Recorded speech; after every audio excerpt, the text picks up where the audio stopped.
આજે સાણંદના દરેડ ગામે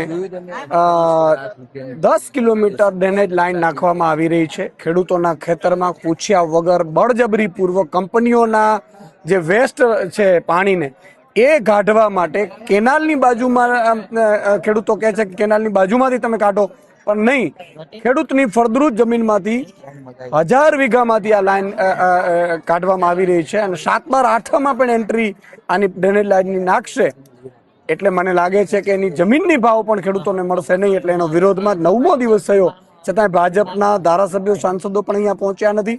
આજે ખેડૂતો મોટા સંખ્યામાં પરેશાન છે, કેટલાય ગામોમાં પરેશાન છે, મહિલાઓ, માતાબેન, દીકરીઓ બેઠી છે।